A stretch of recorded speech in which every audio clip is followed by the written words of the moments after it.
네, 안녕하십니까, 동역자 여러분. 오늘 헌법적 규칙 5번째 마지막 시간입니다.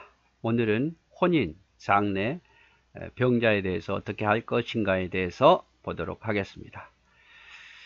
자, 혼인과 장례에 대해서 혼상 예식에, 그러니까 혼인 예식, 또 상을 당하는 장례식 예식에 번다한 허례는 폐하고 너무 허례허식하는 것을 하지 말라 이 말이죠.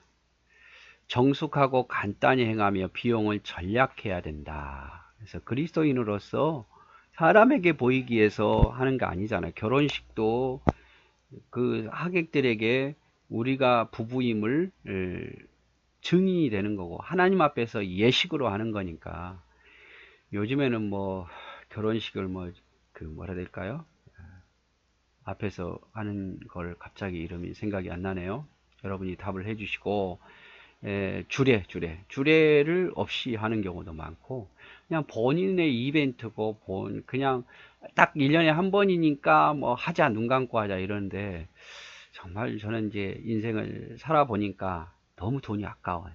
그런 데보다는 그걸 좀 뭐 집을 얻는데 아니면 돈을 모는데 의미 있게 하면 참 좋을 텐데, 그래서 혼례나 장례식이나 너무 번잡하게 허례허식으로 하지 말고, 장례식 할 때 막 꽃다발 그거 10만원씩 뭐 15만원씩 주고 한 번 쓰고 버리고, 그게 뭐 몇 개냐 적으면 뭐 마치 기죽는 것처럼 뭘 그렇게 할 필요가 있습니까? 차라리 그냥 저 할 때는 그냥 돈을 받아서 그거를 뭐 그 가족의 위로하는 데 쓰는 게 더 낫죠. 그 화환 하나 없다고 해서 뭐가 문제가 되겠습니까?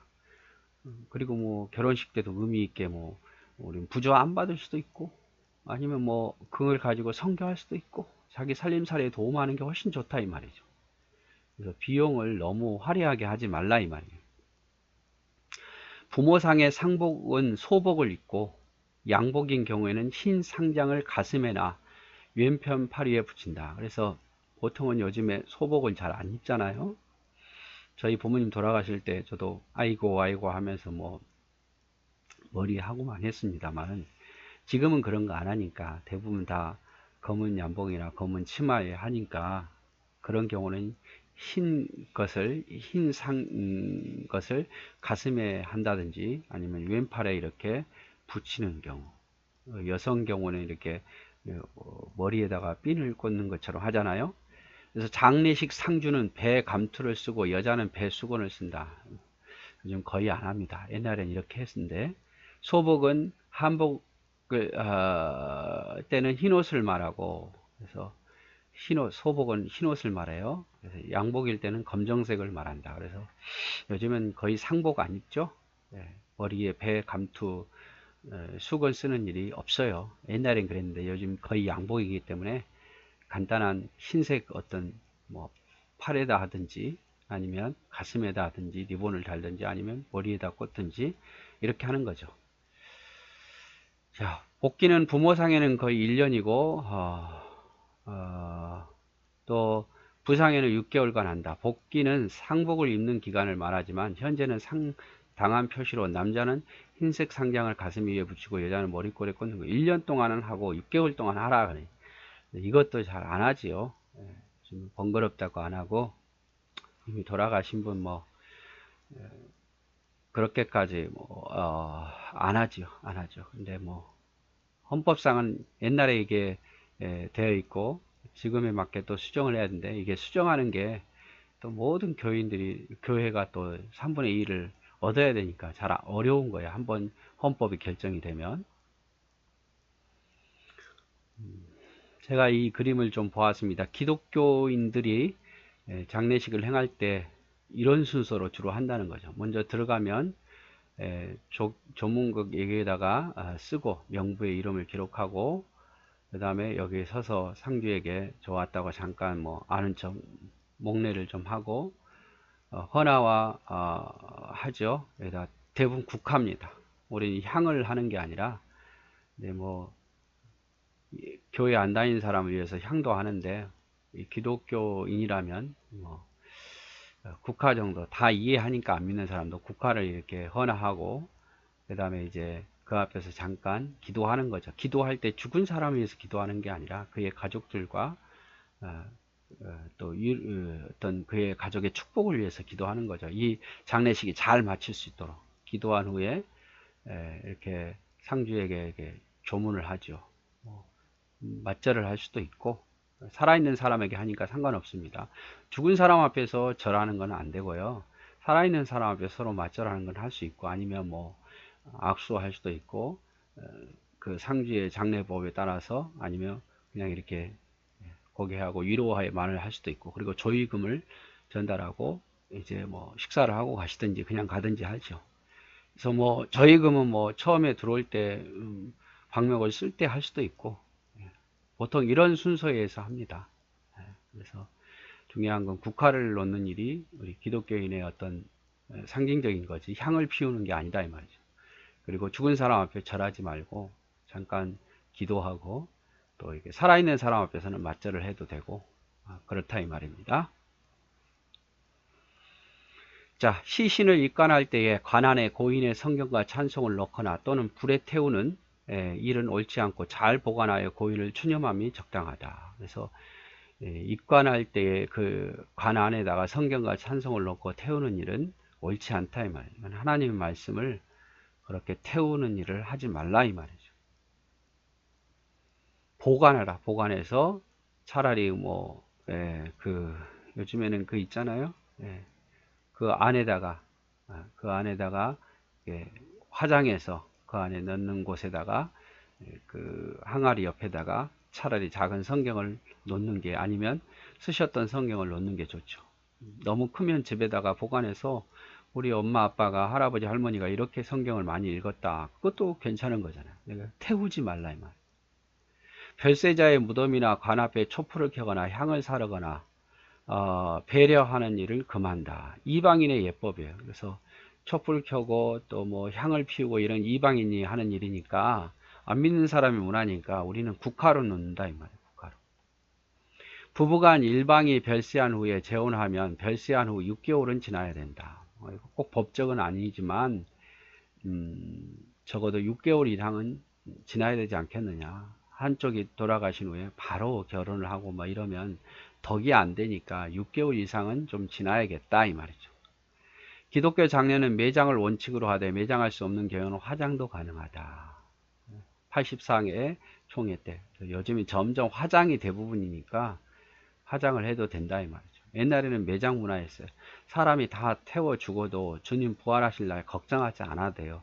흙에서 사람을 만드신 하나님께서 태워졌다고 해서 사람을 부활을 못 시키겠습니까?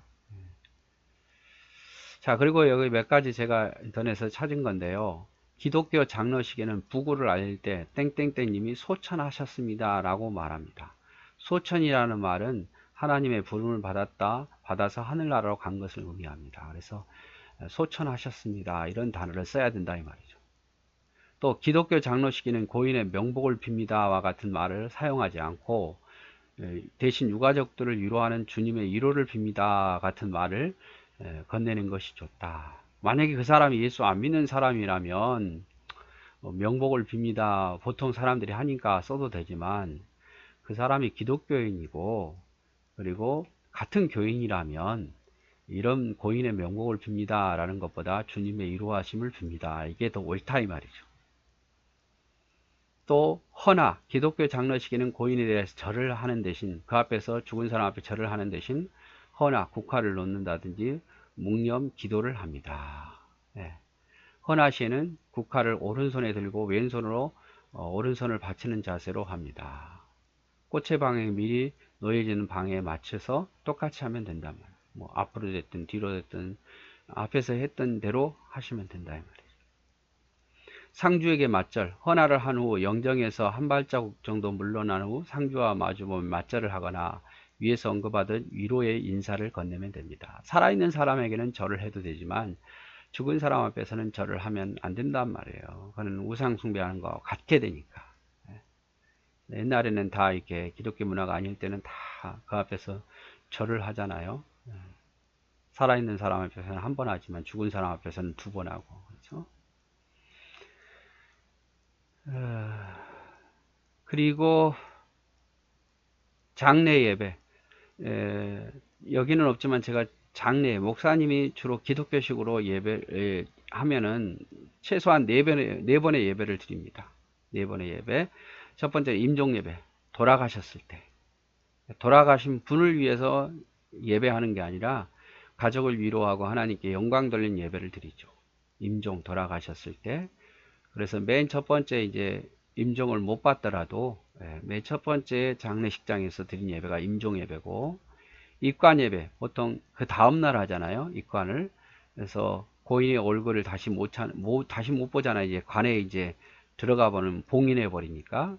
그래서 그 가족을 위로하고 하나님께 영광 돌리기 위해서 어떤 뭐 그 병원마다 순서가 있어요. 어떤 경우는 관을 닫기 전에 예배하는 경우도 있고, 관을 다 닫은 후에 예배하는 경우도 있고, 뭐 그거야 상관은 없습니다. 그 장례식장의 절차에 따라 하시면 되고, 또 발인 예배.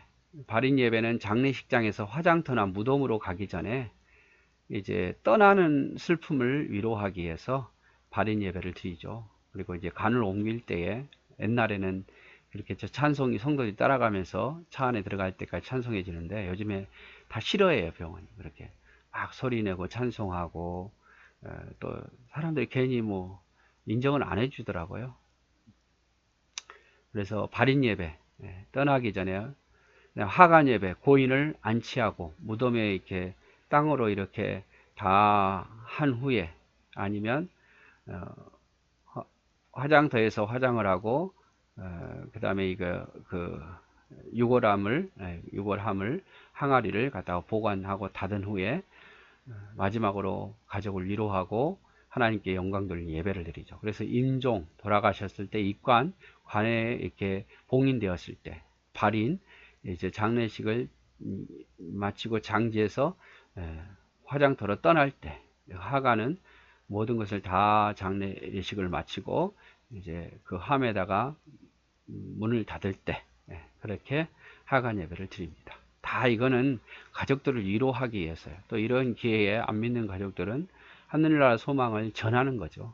사람이라는 건 죽음이 있다. 죽음이 끝이 아니다 라고 하는 거예요. 그래서 죽은 사람을 위해서 예배하는 게 아닙니다. 남아있는 사람을 위로하고 하나님께 영광 돌리기 위해서 하는 거예요. 자, 병자에게 안수. 교회에서 헌법에 의지하여 성직을 받은 자 외에 병자를 위하여 함부로 안수하는 것을 삼가해야 된다. 안수는 세례와 같은 성격을 띠고 있으므로 성직을 받은 자 외에 병자를 위하여 함부로 안수하는 일을 삼가하도록 하는 것이 교회가 시험에 들고 어지러움을 막기 위해서다. 집사와 권사는 당의 지도 아래 환자를 돌아보고 유문할 뿐이지 안수기도 함부로 하지 말라 이 말이에요. 안수기도. 그럼 목사님이 안 계실 때 장로님은 안수기도 할 수 없습니까? 뭐 안수기도 안 해도 기도를 한다고 해서 하나님 안 들어줄까요? 안수는 목사의 고유한 권한이에요. 뭐 또 안수기도 했다고 해서 뭐 지옥 가고 이러지는 않겠지만 목사의 고유한 권한이니까. 그리고 누구나 다 안수하면, 뭐 나는 은사가 있다고 해서 막 안수하면 교회를 어지럽게 하는 거잖아요. 그러니까 뭐 예를 들어서 아버지가 자식에게 머리에 손을 안 얹어도 손잡고 기도해 줄 수 있잖아요. 그건 안수라는 의미다. 그냥 손잡고 기도해 주는 거죠. 안수 기도라는 것보다는 그냥 성도들은 기도하는 거고, 목사가 기도할 때는 서로 얹고 기도하는 거, 안수라는 의미가 있는 거예요. 그래서 안수 기도에 대해서 보았습니다. 그래서 오늘은 이제 마지막으로 혼인 상례는 너무 지나치게 하지 말고, 장례는 어떤 절차에 의해서 조문하는지, 그리고 어떤 말을 쓰면 좋은지, 그리고 그 장례식의 예배는 어떤 게 있는지, 또 병자에게 안수하는 것은 목사만 하는 것이라는 것에 대해서 우리가 같이 보았습니다. 네, 오늘 또 사랑하고 축복합니다.